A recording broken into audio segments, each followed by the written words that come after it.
Have you ever looked up at the night sky and just felt this sense of wonder? Like, there's so much we don't know, Mhm. so much that's hidden just beyond our grasp. Oh, absolutely. It's that feeling that keeps us searching, keeps us asking those big questions. Right.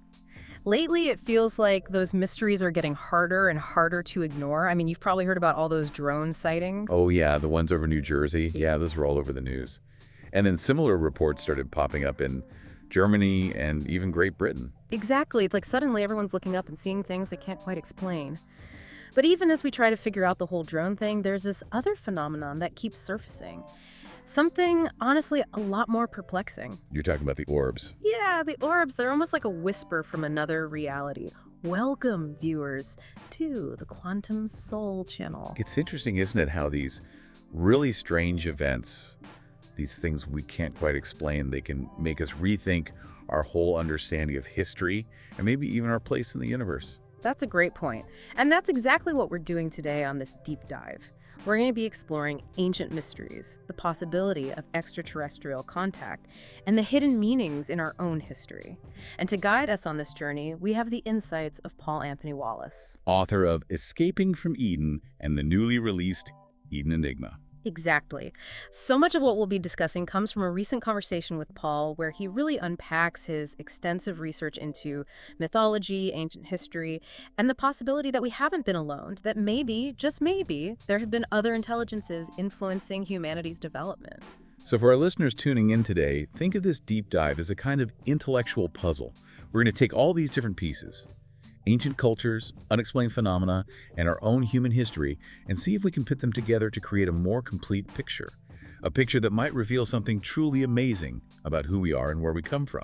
And just to be clear, we're not aiming to overload anyone with information.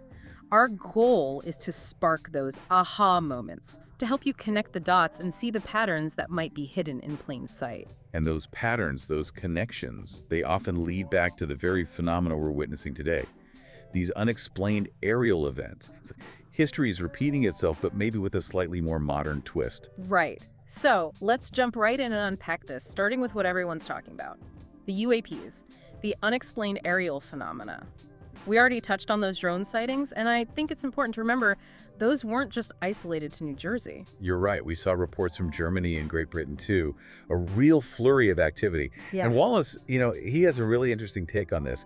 He suggests that a lot of these, especially the more conventional-looking drones, could actually be advanced U.S. aerospace technology. Secret tech, like Oh. black ops stuff. Exactly. Stuff they're developing and testing under wraps. Mm. And he even suggests that maybe, just maybe, these very public drone sightings are meant to be a distraction. Ooh, now that's intriguing. A distraction from what?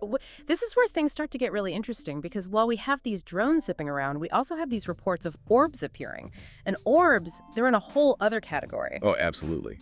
Wallace finds the orb phenomenon far more fascinating, and he speculates that these might not be technological in the way we understand technology. He uses this phrase, interdimensional aspect, to describe them. Interdimensional, you mean like they're somehow from another dimension? That's the idea. It's Yeah. like what we see as a simple orb of light could actually be something so much more complex, something existing beyond our usual 3 dimensions and even beyond our perception of time. So less about nuts and bolts and more about something else entirely. And this brings up a really profound question. Could these orbs be sentient? Could they be intelligent beings? It's a huge question, right? Yeah. And you mentioned Chris Bledsoe earlier. He believes that at least one of the orbs he encountered might have been an angel. And when you hear accounts from military personnel who've interacted with UAPs, they often use this really specific language. They talk about these craft moving as if they were conscious, sentient even, like there's an intelligence behind their actions. I remember reading some leaked documents from Congress and intelligence reports, and they use terms like non-human intelligence and non-human biologics. Yeah, those terms, they're intentionally vague, but they hint at the fact that we're dealing with something truly unknown, something we can't easily categorize. Right. And when you think about the way these UAPs move, those impossible accelerations and right-angle turns, it's hard not to imagine some kind of connection between the operator, if there is one, and the craft itself. Like maybe there's this interface with consciousness, almost a merging of pilot and vehicle. And Wallace takes this idea even further with orbs. He's recently started to wonder if they could be, in some way, creations of our own consciousness. Whoa, that's mind-blowing. Like we're somehow projecting them into reality. He admits he's not entirely sure about this theory, but he finds it really compelling. And he says he receives messages every week from people who have seen orbs in their own homes. Orbs inside their houses. Inside their houses.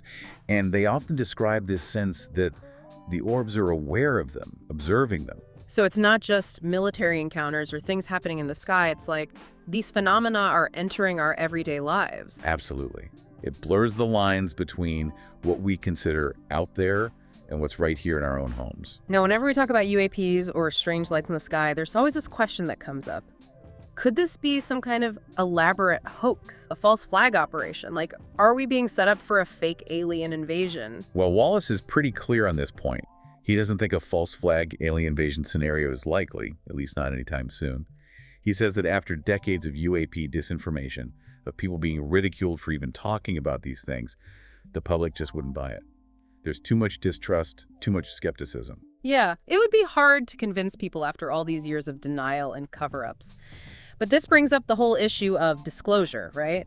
What do governments really know about UAPs, and why are they being so secretive about it? Some have even wondered if, say, someone like Trump could be the disclosure president, the one who finally reveals the truth. Wallace argues that the whole policy of non-disclosure, as he calls it, isn't just an American thing. He thinks it's a global agreement, a pact between various groups.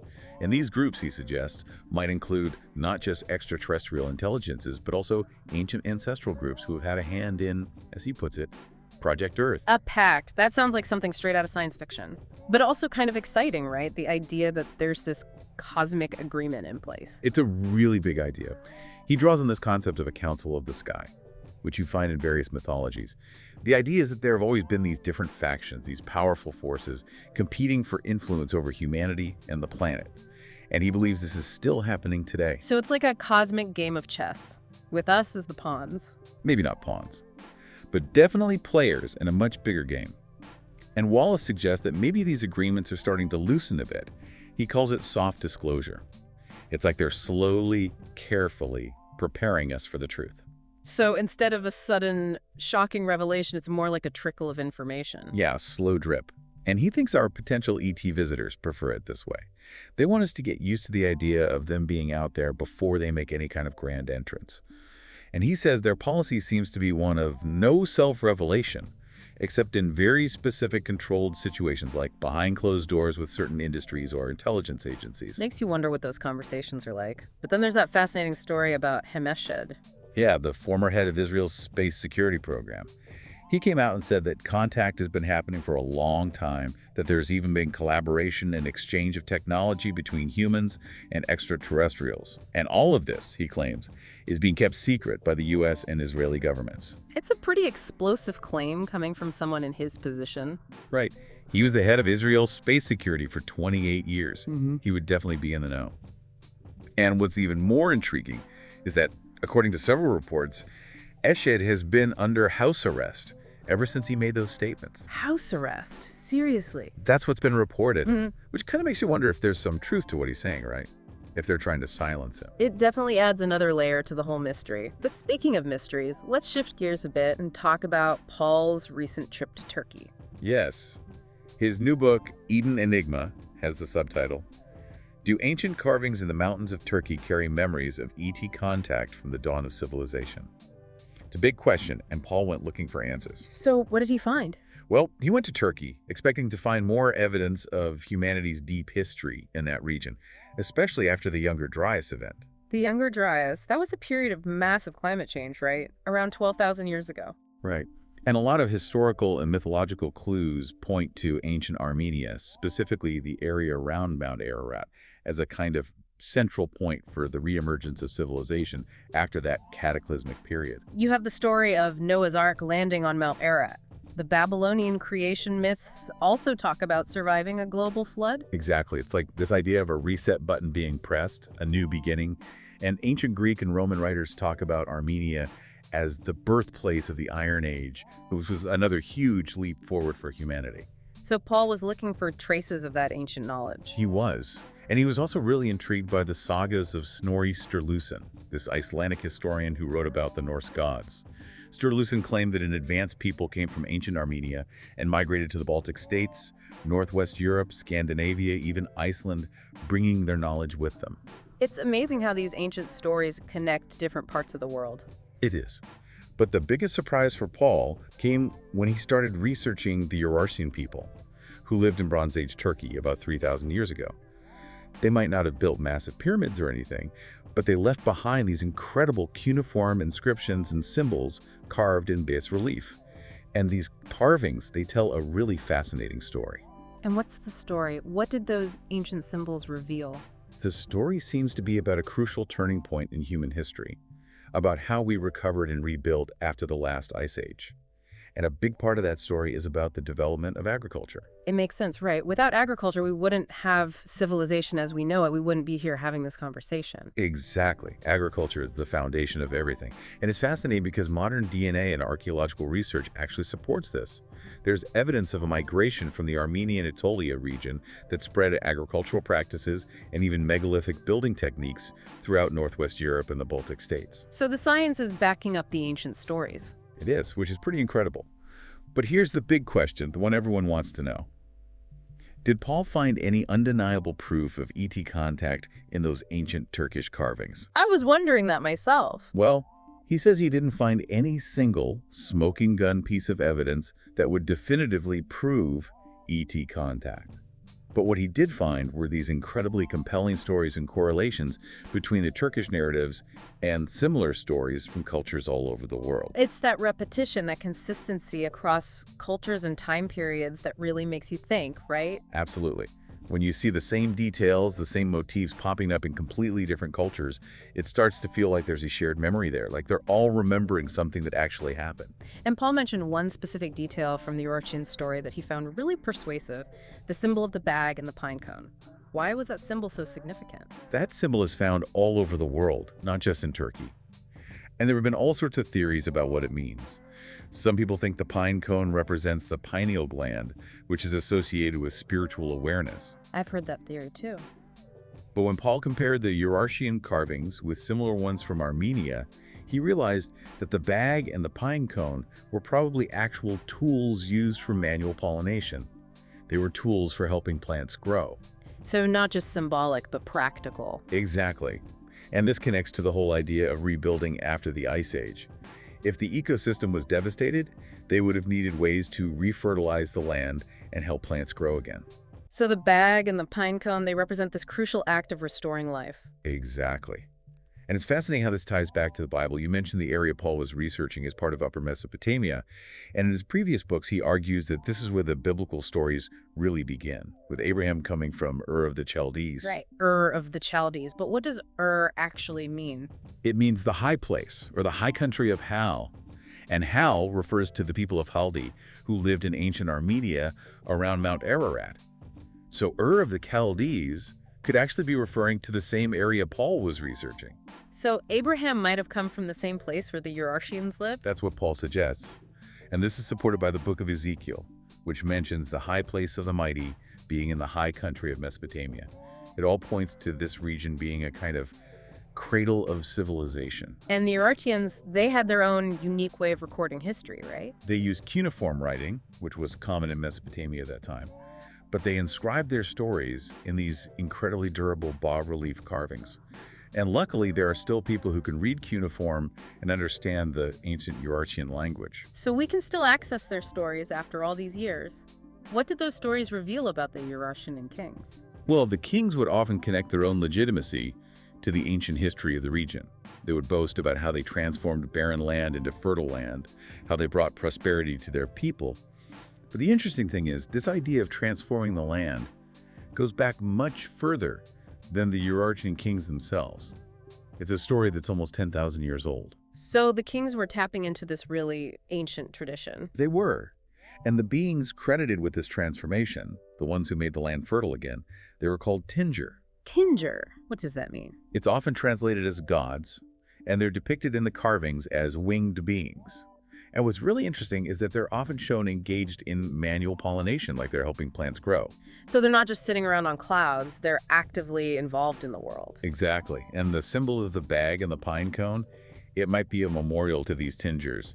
and the crucial role they played in helping humanity rebuild after a cataclysm. Makes you wonder if those kings really believed they were descended from these tingers, right? Or maybe saw themselves as continuing their work. It's a fascinating possibility. And, even today, in modern Turkey, there's this deep pride in agriculture, this respect for the land and the food it produces. It's like an echo of that ancient gratitude towards the Tinger who helped their ancestors. It would be amazing if we could actually pinpoint the date of Mount Ararat's last eruption. That would give us a scientific time frame to compare with those ancient stories. Well, a team is actually planning to do that later this year. They're going to be filming a documentary, and part of that will involve investigating the geological history of Mount Ararat. They'll be looking at the timeline of eruptions and trying to date any underwater archaeological artifacts they might find. So we might actually get some concrete scientific evidence to support those ancient narratives. We might. And speaking of ancient discoveries, Armenia itself has yielded some pretty incredible finds.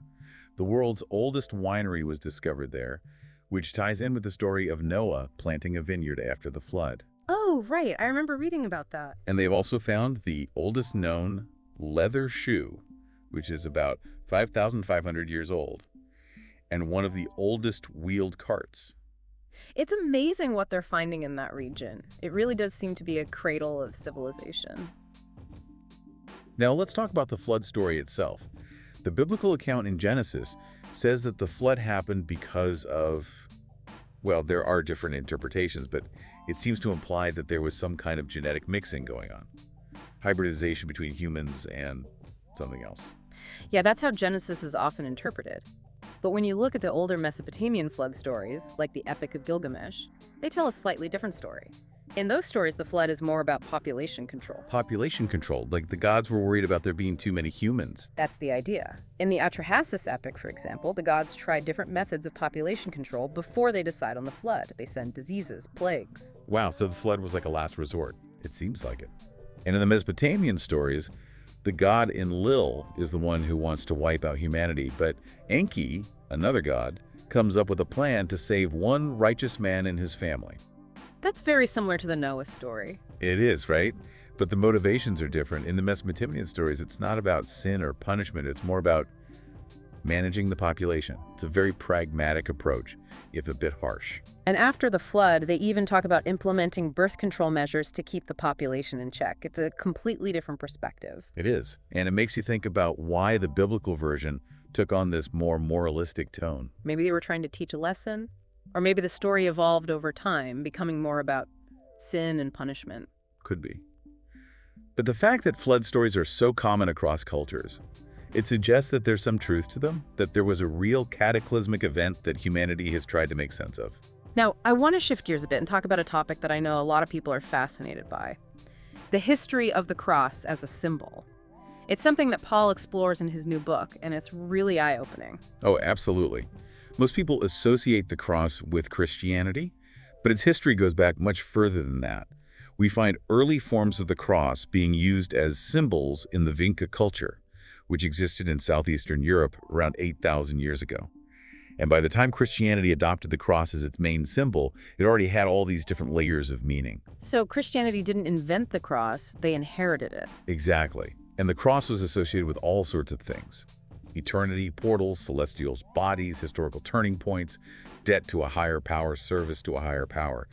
All these ideas were already embedded in the symbol. Wow. So it's not just a simple representation of the crucifixion? No, it's so much more than that. Yeah. And if you look at early Christian art, you often see the cross depicted as a sun cross, which is a cross inside a circle. And that symbol was already being used by the Roman Emperor Constantine before he converted to Christianity. Constantine, the guy who made Christianity the official religion of the Roman Empire. That's the one. And even today, in some Catholic traditions, the sun cross is still used on the Eucharist and during blessings. So it's like this ancient symbol has been woven into the fabric of Christianity. It has. And when Paul was in Turkey, he noticed something really interesting. He saw similar cross symbols and images that looked like communion wafers being used in ancient sanctuaries that predated Christianity by thousands of years. It's like a lot of the symbolism we associate with Christianity actually comes from much older traditions. That's mind-blowing. It makes you wonder how much of our religious beliefs and practices are rooted in these ancient pre-Christian worldviews. It's a huge question, right? And you mentioned earlier that the fish was actually the original symbol of early Christianity, the ichthys. Do you remember why that was? I think it was a secret way for Christians to identify each other during times of persecution. And it also stood for Jesus Christ, Son of God, Savior. Exactly. It was a way of encapsulating their beliefs in a simple symbol. But eventually, the cross took over as the dominant symbol. But even the cross itself, the basic idea of two intersecting lines, that goes back even further. How far back are we talking? Paul traces it back to a cave painting in Lascaux, France, which is about 40,000 years old. And this painting depicts a world that seems to be dying. There are animals that are now extinct, and in the middle of all this death and destruction, there's a simple cross. Wow, that's powerful imagery. What does he think the cross represents in that context? He thinks it represents a pivotal moment in time, a point where something from above or beyond intersects with our reality, like X marks the spot. Something significant happened there that changed everything. And over time, all these other meanings got layered on top of that original meaning. Right. You have the Sumerian pictograms, where the cross represents things like taxes, debt, and authority. And then you have later additions like the winged cross and the swastika, which represents cycles of disruption and renewal, and the cross inside a circle, which represents the cyclical nature of time. It's amazing how a single symbol can carry so much meaning. Now, I want to ask you about something that's always fascinated me. The intelligence of ancient humans. Do you think we're inherently more intelligent today than our ancestors were thousands of years ago? Paul actually believes that human intelligence has been pretty consistent for a very long time. He points to the example of Ötzi the Iceman, who lived over 5,000 years ago. Ötzi had sophisticated tools, clothing, even a medical kit. He was clearly very intelligent. I remember reading about Ötzi. They found him frozen in the Alps, right? That's right. And his remains tell us a lot about how ancient humans lived and thought. And Paul argues that we often underestimate the intelligence of our ancestors.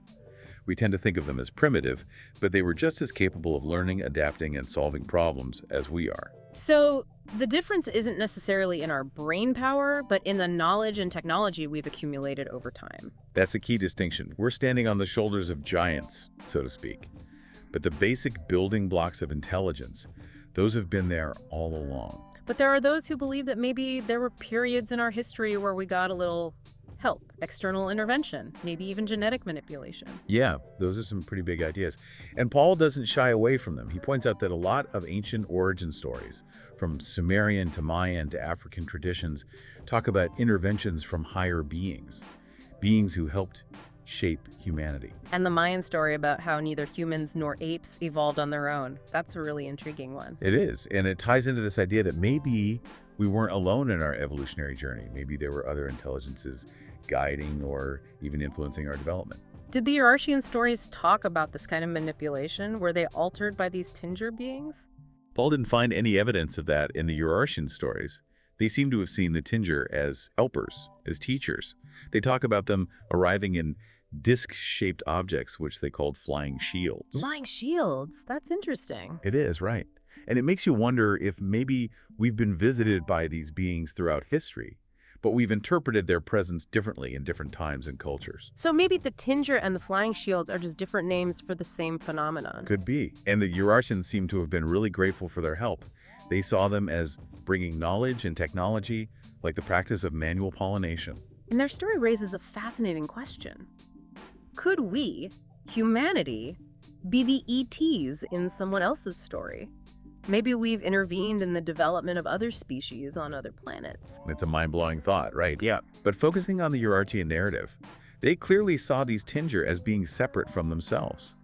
And if you look at carvings from Iran and Assyria, they actually show humans working alongside the Tinger, learning from them. So a real exchange of knowledge and skills. But let's jump ahead in time now and talk about that amazing discovery in Jerusalem. Bronze Age amulet. What was so significant about that find? That discovery was huge because it challenges our understanding of early Judaism. In his Eden series, Paul argues that the biblical Elohim, which is often translated as God but actually means the powerful ones, refers to the same beings as the Anunnaki in the Babylonian stories.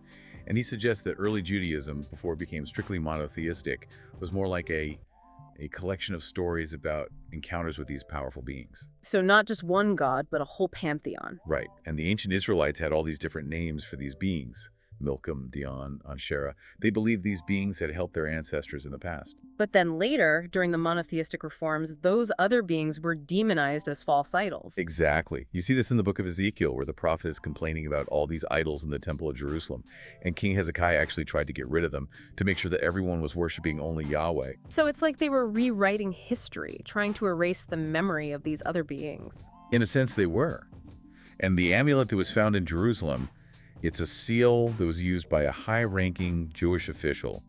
And guess what's depicted on that seal? I'm on the edge of my seat. Tell me. It's an Assyrian tinger, one of those winged beings, which means that even the elite of early Judaism were still acknowledging these other beings. They hadn't completely embraced monotheism yet.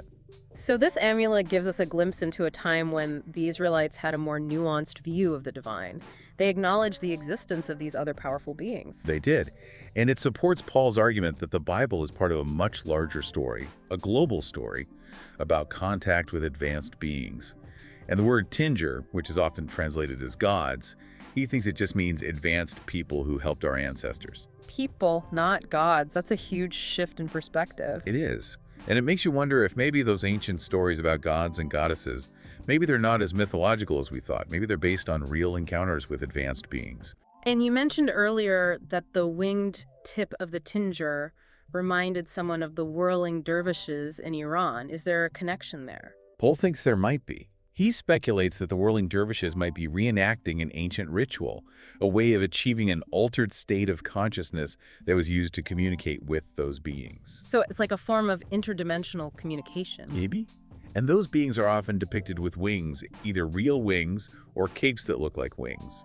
And Paul mentions this one image where the beings are presenting the sun cross, that symbol of eternity, with a hand gesture that's identical to a magician's presto gesture. That's wild, like they're performing magic. And there are other ancient practices that were used to alter consciousness, like drinking potions or bathing in sunlight in special chambers with magnetic rocks. It's like they were trying to reach out to connect with these other beings. It's fascinating how those ancient practices have survived in different forms throughout history. Now, let's go back to the Ereban Citadel, the one built by King Aristi of Urartu.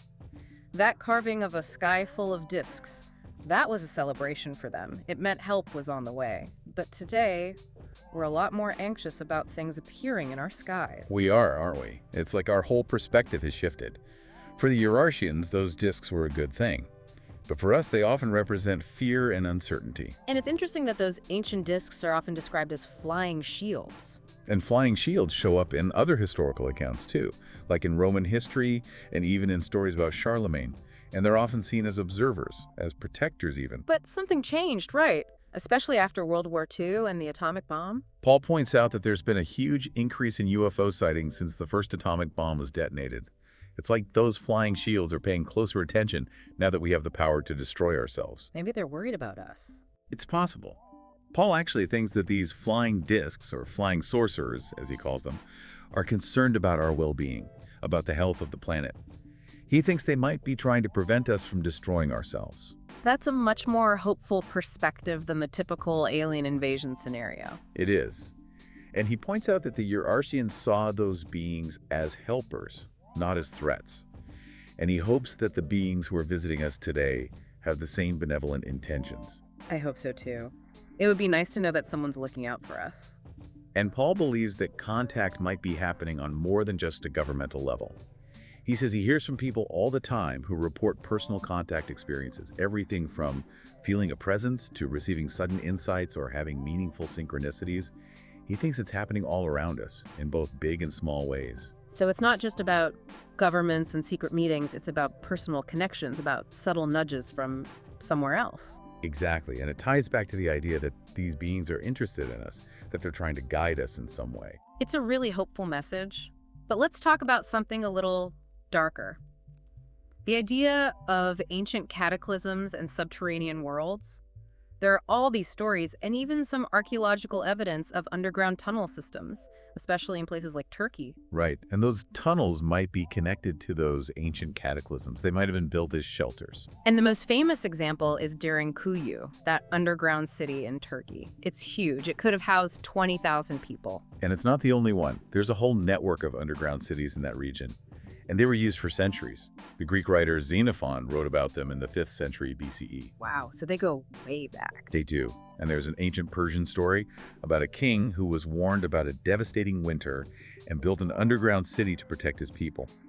That winter might have been the Younger Dryas, that period of intense climate change we talked about earlier. And during Kuyu was still being used as a shelter as recently as the 1920s. It's amazing how these ancient structures have served as refuges throughout history. It's a testament to human resilience, isn't it? And these underground cities, they might be connected to those flood stories we find in so many cultures. Like maybe they were built as a response to floods or other cataclysms. And remember, the Younger Dryas wasn't just one event. It was over 1,000 years of intense climate instability. Fires, floods, freezing temperatures, volcanic eruptions, earthquakes. It must have been terrifying. It must have been. And it's interesting that around the same time, we see this migration from the Anatolia region. And those migrants brought agriculture and megalithic building techniques to Europe. It's like they were spreading the knowledge they had gained from surviving those cataclysms. And the name Anatolia itself, it literally means the place where the sun rises again. It's like a symbol of rebirth, of starting over after a period of darkness. It is, and it's a reminder that even in the face of disaster, humanity finds a way to survive and even thrive.